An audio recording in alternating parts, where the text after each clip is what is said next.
Hello, Dr. Leah Mazzola here, owner, founder, executive director of Youth Coaching Institute, sharing a bit about why youth coaching is critical now. It is February 2023. Here's our agenda. I'll give you a little bit of background about myself, provide an overview of some of the unique factors of the adolescent stage of development, highlight some Generation Z and Alpha stressors, and explain how we can use coaching to empower youth to overcome and thrive through the challenges that they're facing today. So again, I run Youth Coaching Institute. It is an International Coaching Federation accredited coaching education provider. We offer the Certified Youth Resilience Coach and Certified Youth Transition Coach designations for youth serving professionals. Our goal is to help fill a support gap for struggling young people, one coach at a time. And our vision is that every teen and emerging adult may have access to a qualified life coach when they need one. Our mission is to combat distress and overwhelm with resilience building and empowerment by increasing access to evidence-based coaching for youth.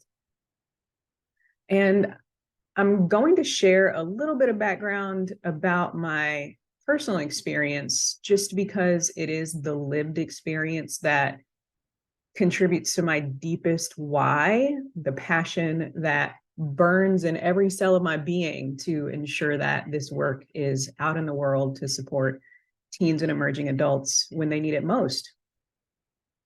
I grew up one of 7 kids in poverty and experienced all 10 adverse childhood experiences growing up. I lost a 16-year-old brother and cousin to homicide by teen peers, a 16-year-old cousin to suicide, a 16-year-old brother to a 20-year prison sentence, and personally spent the ages from 12 to 17 involved in heavy drug abuse and my own juvenile delinquency. I actually overdosed on hard drugs at 16 and for some reason was lucky enough to survive to 17 to make a choice to shift my trajectory. At 17, I had an aha moment and thought to myself that I was surrounded by every possible example of worst case scenario outcomes. So why not try something different? And in that instant, it really was just an instant. I made a choice to turn my life around. And part of that process was disconnecting from everyone who I had spent the most time with for the 5 years prior and just starting all the way over. I am so grateful that I was able to get a job at a bank at 18 and started learning the life skills from those who I worked with. 5 years later, I paused to reflect on how far I'd come. And at this point, I had bought my first house at 21. I had safety and security and lived very well. I was in a safe middle-class neighborhood. I was happy, healthy, and whole. And I wondered why I was able to make it out and create this new reality that was so far from what I had experienced growing up. And why so many others were not able to make it over that hump. So I decided to go back to school and learn why so that I could reach back out and help other young people do the same. And these photos here on the top left show me at 16 at the height of my delinquency, and again at 34 when I earned my PhD in psychology. I was a high school dropout and first-generation college student. And down at the bottom left is my family. My husband and I have 3 adult sons. They are 21, 21, and 19, and an 11-year-old daughter. They are Elijah, Lenny, Nico, and Avi there. And that's my husband, Giovanni. My proudest accomplishment out of everything that I've experienced really is having broken the cycles of poverty, abuse, and criminality for my kids. They live very well, thriving, and I got to witness that from day one. The most beautiful thing in the world is getting to witness how young people flourish when they have secure attachment, safe, happy, healthy home environments, and their needs met. It makes all the difference. Dr. Leah got to be today because young Leah made choices to do something different. She set goals, committed, and did her diligence every single day to just show up and figure it out, to do her best, and to learn new ways of being, to build skills and create the life that she wanted for herself and her family. And today, I and those who I train through YCI get to coach teens and emerging adults to step into their power in similar ways. And I believe there is no better work. On to youth coaching. When I use the term youth, I'm referring to adolescents, and that is the developmental stage between puberty and about the mid-20s.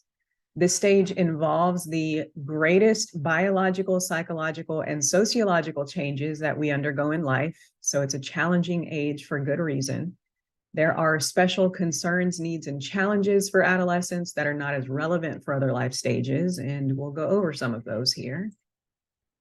To highlight some of the brain and body changes, our amygdala, the part of the brain responsible for our primal instinctive reactions, like releasing stress hormones, triggering emotional reactivity, that fight, flight stuff, is fully developed at birth. So those impulses are strong right out of the gate. Puberty at the onset of adolescence is rapidly changing our brain and body as we are sexually maturing. Hormone surges intensify our moods, stress sensitivity, and emotional reactivity. It generally begins between 8 to 13 years old and ends between 14 to 17. The body is changing rapidly and takes plenty of getting used to in every way. Our prefrontal cortex, that front part of the brain that's responsible for reasoned judgments, impulse control, and long-term planning, is still developing and is not fully mature until about age 25. These things combine to mean risk-taking, impulsivity, stress sensitivity, and emotional reactivity are natural in the adolescent stage. That brake pedal that comes with the fully developed frontal lobe has not reached peak functioning. We also have the HPA axis responsible for regulating our acute stress response in a state of enhanced plasticity. Our general neuroplasticity is also in an enhanced state. That's our nervous system's capacity to change in response to new information. Our enhanced plasticity and emotional sensitivity during adolescence mean our experiences during that stage leave a more substantial mark on us than other life stages. We are just more sensitive to all experiences, positive and negative, during that window. Luckily, we have plenty of research into adolescent development to dig into to understand the key needs and goals of this stage so as to support our youth well. Adolescents have natural urges for freedom and social belonging among other people their age. That leads to a natural distancing from parents or guardians toward friends and greater need for independent decision-making. That need for independent decision-making is also where the pushing back against authority comes into play. That is the teenager who is on their way to go do the dishes, and their parent says, do the dishes. And the teen turns around and does not do the dishes. Because their primal urge for independent decision-making is stronger than their need to please their parents at this age. So pay attention. Notice if and when they begin to follow through on things on their own, and or when they begin to push back against our reminding them, telling them, giving directions about what to do and how to do it. Those are indicators that they're ready to step into more autonomy and accountability for their lives. They are developing their own logical reasoning and sense of morality. So they're no longer just taking what adults say as fact. They are questioning things and using more critical thinking rather than just believing what they're told. And that's because they need to learn to think for themselves if they're going to be successful on their own in their adult life. Social cognition, which is our ability to understand how to interact with other people, is in rapid development, leading to higher awareness of social cues and being more sensitive about what others think of us. That means judgmental criticism can be damaging in this age range simply because we are naturally more sensitive to it. So adults very often look at a young person and say, it's really not that serious. Because in our adult life, we're not as sensitive to it. But in their teen years, they are more sensitive to it biologically. It's not something that they're choosing. So it does feel that serious to them. Teens are using their social cognition to develop their identity, their sense of self as they relate to others and their social roles. They're testing social relationships, contexts, groups, and roles as they solidify their sense of self. And they're also navigating dramatic changes in their appearance and emerging sexuality, as well as a need to accept and manage those changes and attend to their health in the process. It's a whole lot of complexity and newness that's going on in their mind and body. And when we get on the other side of adulthood and move years beyond that experience, it can be difficult for us to remember how that feels when you're in the moment. Our current adolescents fall into Generation Z and Generation Alpha. Some unique factors of the Gen Z and Alpha experience are being born into a digital world. Technology has been at their fingertips since most of them were born. Gen Z is most likely to pursue higher education because they live in a time when it's most necessary to earn a higher education to access living wages. And in line with that reality, they're also reporting higher levels of academic pressure than prior generations. The COVID-19 pandemic cut off their access to the resources that they needed to meet many of their most important developmental needs at that time. Many also lost loved ones and experienced their own struggles with the illness. And they're currently experiencing an ongoing mental health crisis with anxiety, depression, and suicide rates up significantly for this age group. It's actually at unprecedented highs since they've been tracked. Here are a few statistics from recent studies on the youth mental health crisis. A 2018 Pew Research Center survey of 920 US teens found 70% saw anxiety and depression as a major problem among peers. 61% reported feeling a lot of pressure to get good grades. A 2021 Deloitte Global Survey of millennials and Gen Z across 45 countries found 54% of Gen Z women and 39% of Gen Z men reported being stressed most or all of the time.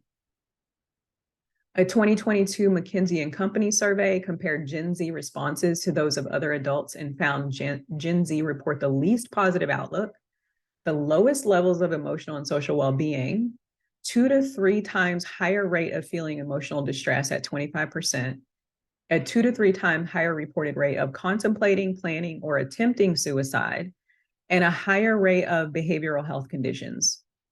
A 2022 Harmony Healthcare IT mental health survey of 1,055 Gen Z adults found 90% reported an anxiety diagnosis. The needs are great, and coaches are not equipped to address them all, but there are several that we can help mitigate. Reducing unnecessary distress is one area where we can make a significant impact, and we will be talking more about that shortly. The CDC surveyed high school students across the US for reported challenges during COVID and found 55% reported experiencing emotional abuse by a parent or adult in the home. 44% felt persistent sadness or hopelessness. 37% reported experiencing poor mental health. 36% experienced racism. 29% reported a parent or other adult in the home losing a job. And 11% experienced physical abuse by a parent or adult in the home. A recent study of 493 French adolescents between 6th to 12th grade found school burnout present at the following rates per grade level: 73% of 12th graders, 55% of 11th graders, 84% of 10th graders, 50% of 9th graders, 34% of 8th graders, 41% of 7th graders, and 13% of 6th graders. And most of us have heard of job burnout. Some of us may have experienced it. Many of us are currently experiencing it, as job burnout is also at unprecedented highs. I've experienced it, and it is absolutely debilitating. It can take years to recover from. And because there is so little really known about burnout in the general population, so many times we believe there's just something wrong with us as a person. I just can't do it. It's just too hard. I just can't motivate myself. I'm just not cut out for this. Something's wrong with me. Something is wrong with you, but it's not any of those things from the perspective that you're experiencing that. It is a body response to overwork, to having demands that are too far outside of the resources that you have presently available to you. And something can be done about it. What we need, though, is to understand what it is and how to address that to get us back to healthy. I'm wondering how many knew that school burnout was a thing, though, because it is, and it makes so much sense that it would be. School-related burnout is defined by Finnish psychologist Katarina Salmela-Aro and colleagues as involving exhaustion due to school demands, cynicism and detached attitude towards school, and a sense of inadequacy at school.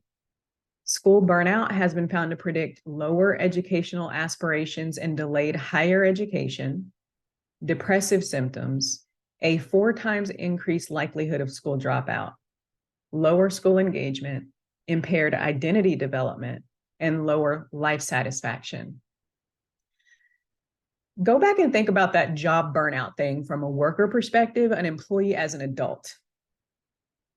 And feeling that sense of, I'm just not cut out for this. I just can't do this. It's just too hard. And having that experience and those thoughts about yourself being inadequate as an adult on the other side of plenty of life experience that demonstrates that you can do things, that you can overcome challenges, that you are equipped and resourceful and capable. Young people have much less of that lived experience to refer to be able to ground themselves into that sense of self as being capable, resourceful, and whole. They are in the stage of development where they are building their sense of self. They are building their identity in adolescence. So when they're experiencing burnout, they are internalizing that as who they are. So this impaired identity development result of experiencing burnout at this stage is vital for us to pay attention to. If we consider that, again, in this window of development, our experiences leave a greater mark on us than any other life stage. Experiencing burnout as it relates to school, understanding how important a higher education is to earn living wages and to establish a secure foundation for ourselves in our adulthood, that we're intervening here for students to explain to them what this is and to help them to understand that this is not just a you thing. This is a system thing. This is something that has plenty factors that are absolutely outside of your control, and helping them to recognize what is in your power.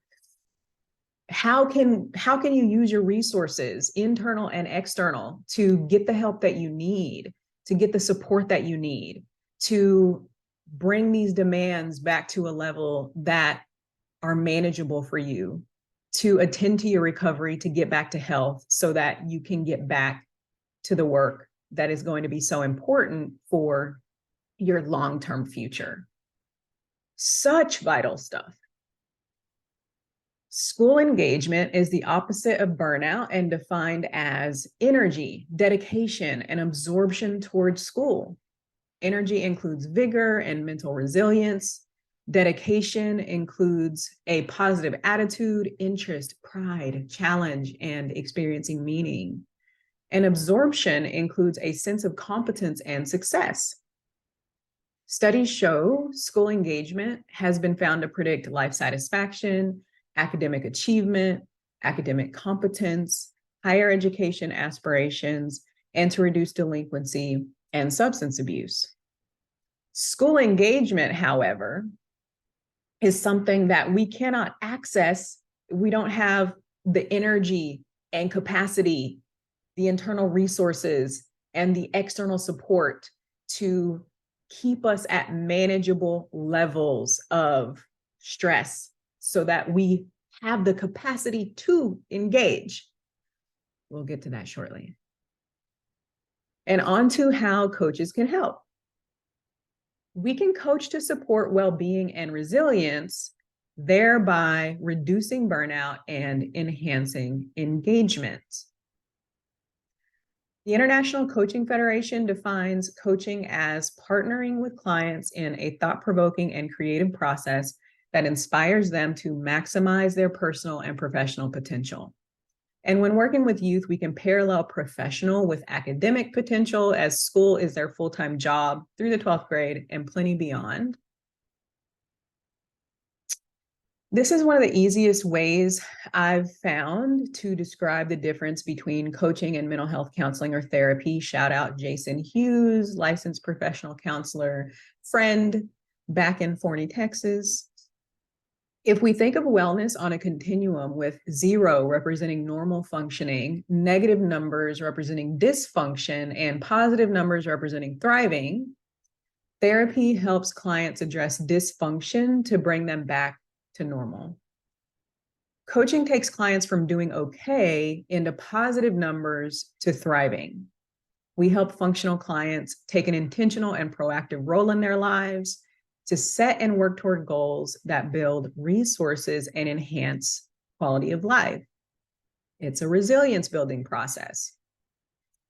So if you consider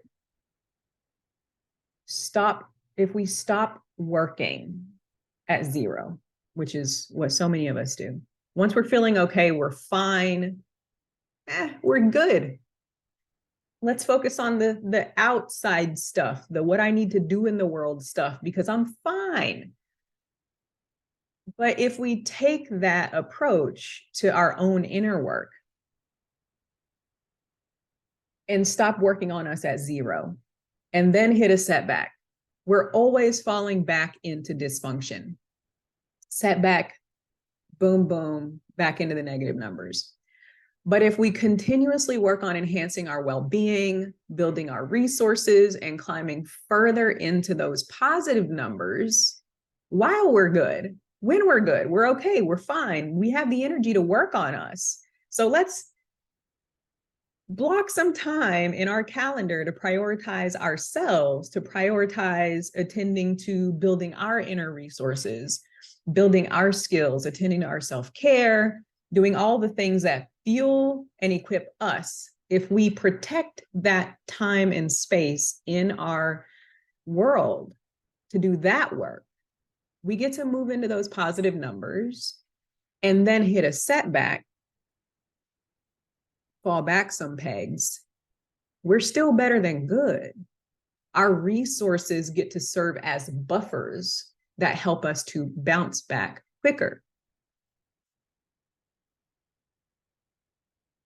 Coaching in its purest form is non-directive, and this is based on coaching psychologist Christian Van Nieuwenburg's work.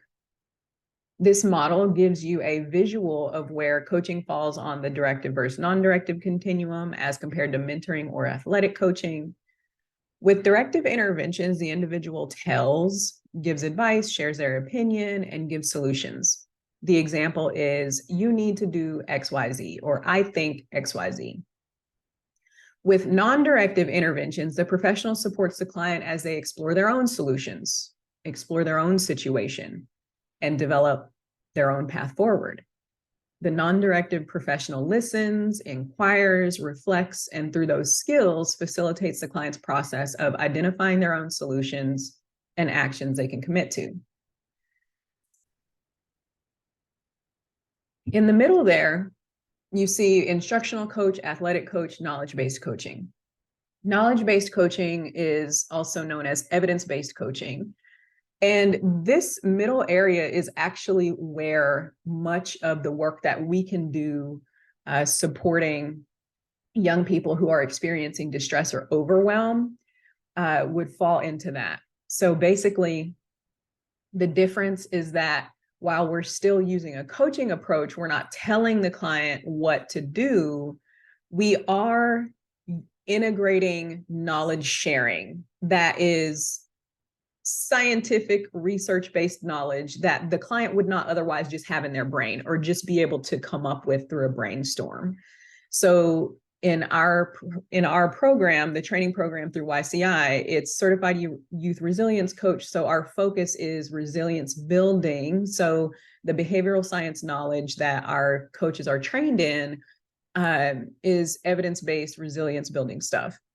So what we would do is we would look for opportunities as we're supporting the client through whatever their goals are. Say they set a goal to do better with stress management, to enhance their motivation, to build their confidence.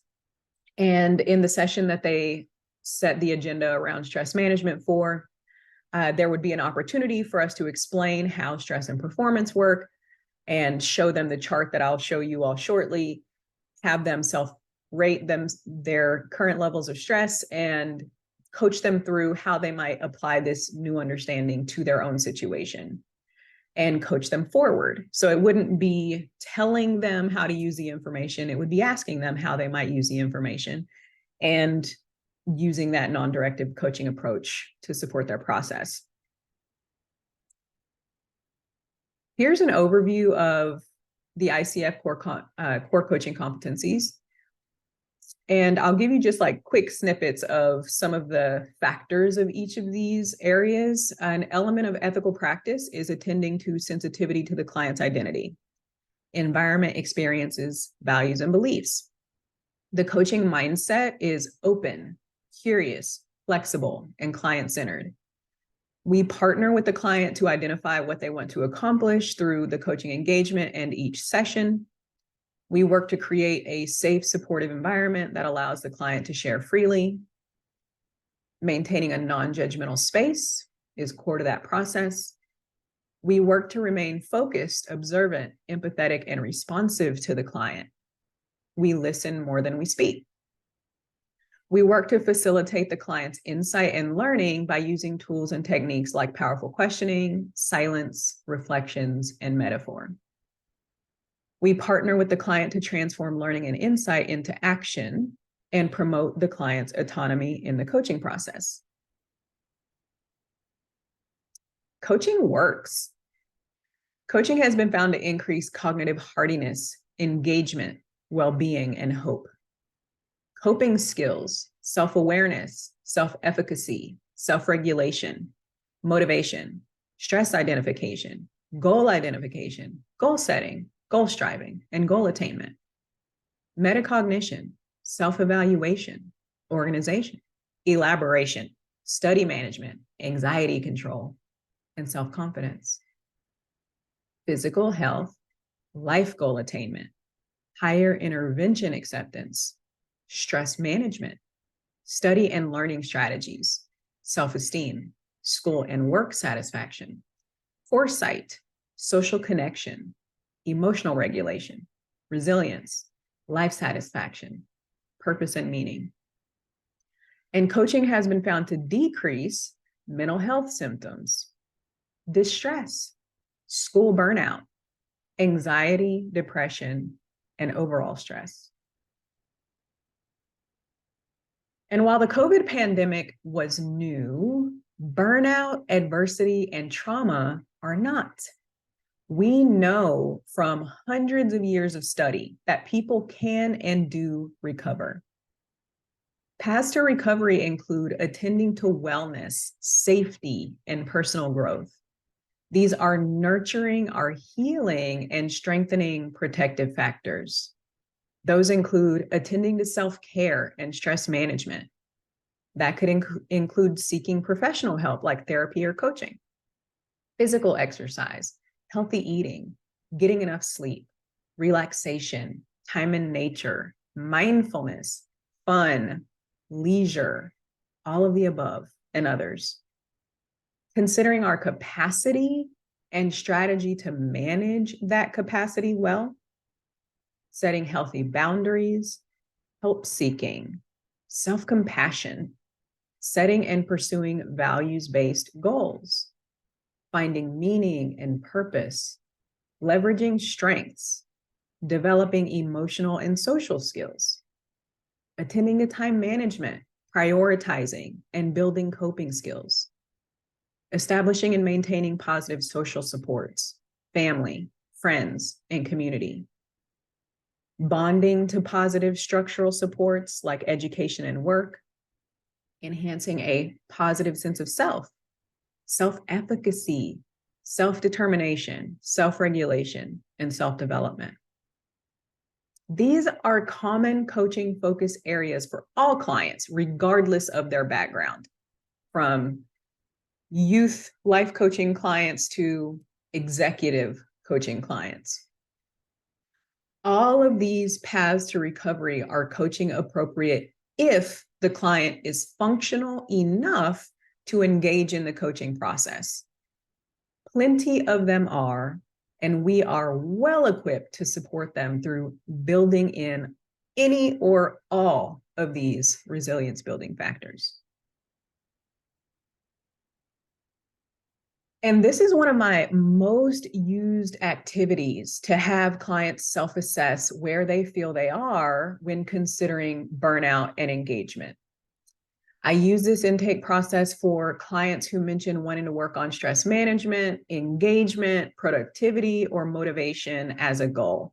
And as you would imagine, those are very common coaching goals for all clients. And I actually work with teens and adults of all ages in various contexts. This is an understanding of how stress and performance work based on Yerkes-Dodson law or arousal theory and many other studies investigating these concepts. The diagram shows a stress continuum along the horizontal axis that goes from 0 to 10 at the bottom there. The performance level is shown on the vertical axis. I recommend that those of you watching take a moment, pause this, assess your current stress level using the chart. Know that not all stress is bad. It works as a type of fuel and actually builds our internal resources. We do need stress to be at our best. So if you were to consider like a red, green, yellow level of stress, the green would be somewhere between the too little and the too much area. So if you look at the chart and you see that too little is way over here, like in the 0 to 1 zone, and then the too much is in the like 8 to 10 zone, you notice that the majority of the chart is green stress level. So the majority of stress is good for us. What matters is being able to be aware enough of what our internal indicators are that say we have too little or too much, and being responsive to those, attending to our own needs, recognizing those things, doing what we need to get us out of the too little zone or out of the too much zone to self-correct. That is self-management. So if you see that we have over here in the very far left, if we have too little stress for too long, we're bored, unmotivated, and dissatisfied with life. If we have too much for too long, our health and performance deteriorate. And you see how with no stress, we also don't want to do anything. No stress equals no performance. That's lethargy stuff. I don't want to. That's another thing to consider, is that the too little stress is the I don't want to stuff. The too much stress is the I can't do stuff. As you start to add stressors, we start to wake up. We start to engage, to handle those things. And as stress increases, you see we wake up more, we engage more, and you see these differences in how we're feeling at each of the levels of stress. We become more satisfied with life up to a point. And notice that the optimal point here, which is that potential that we always hear about, is just beyond the comfort zone. It's the stretch place.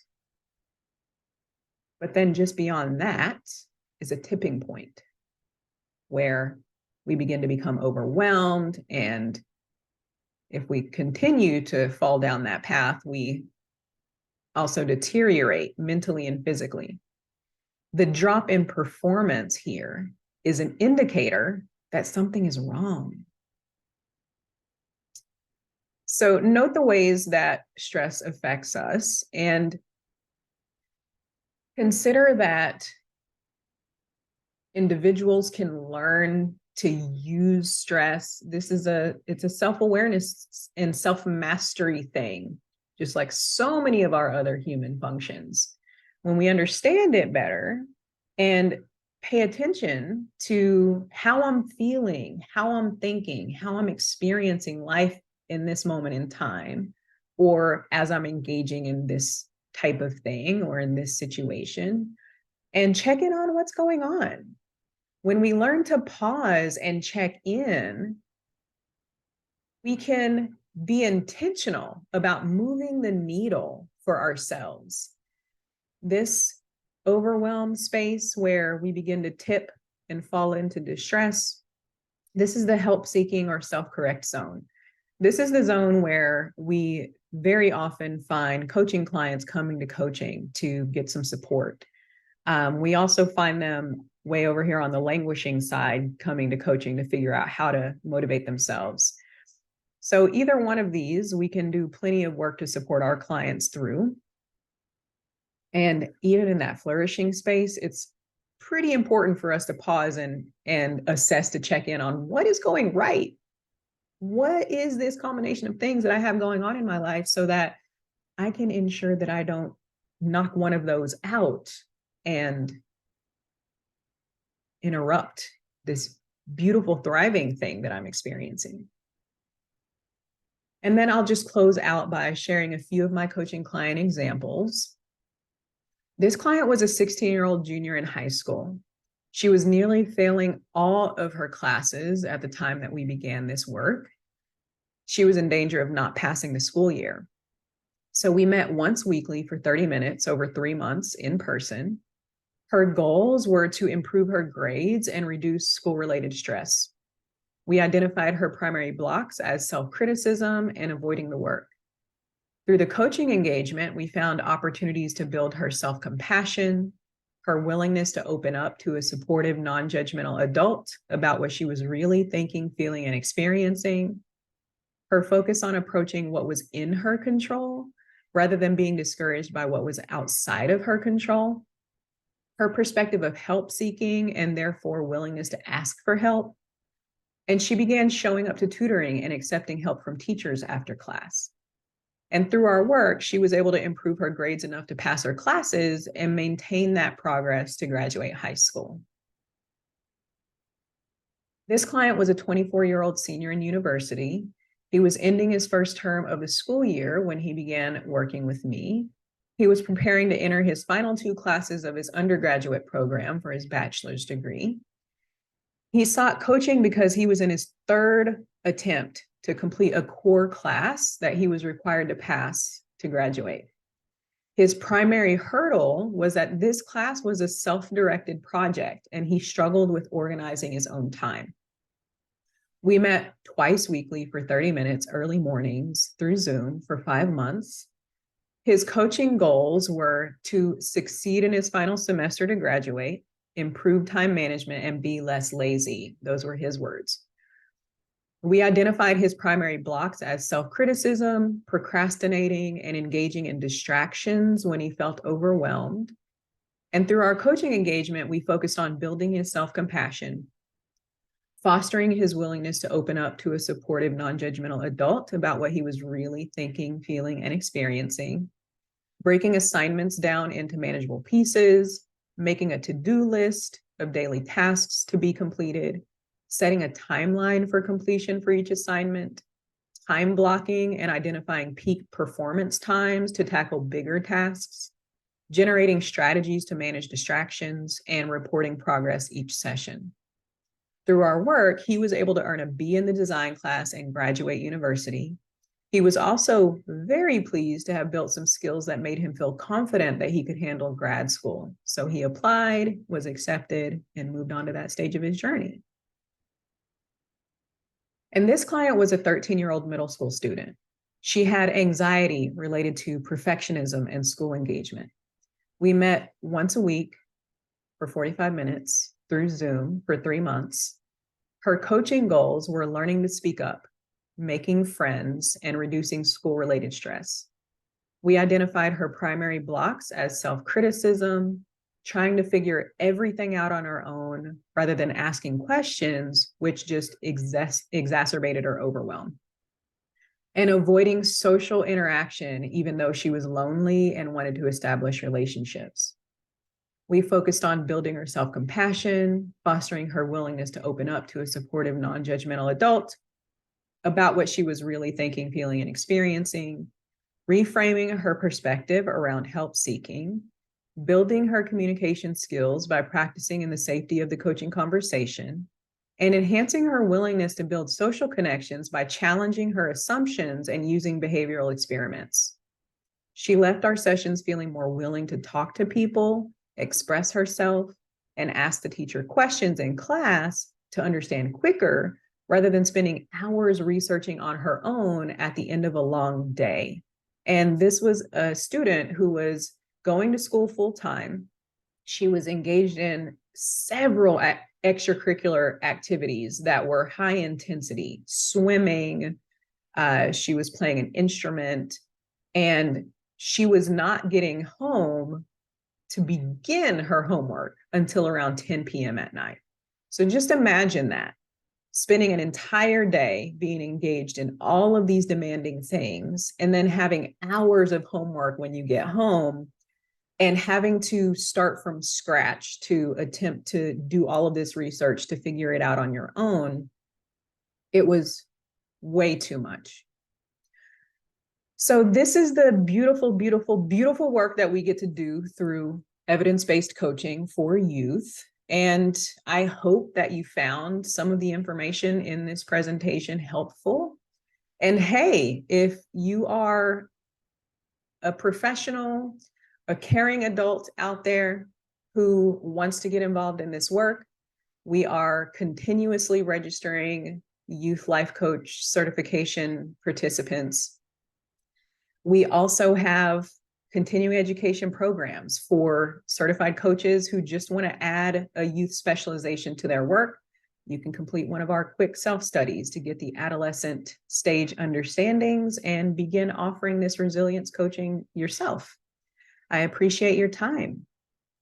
Wishing you all the best.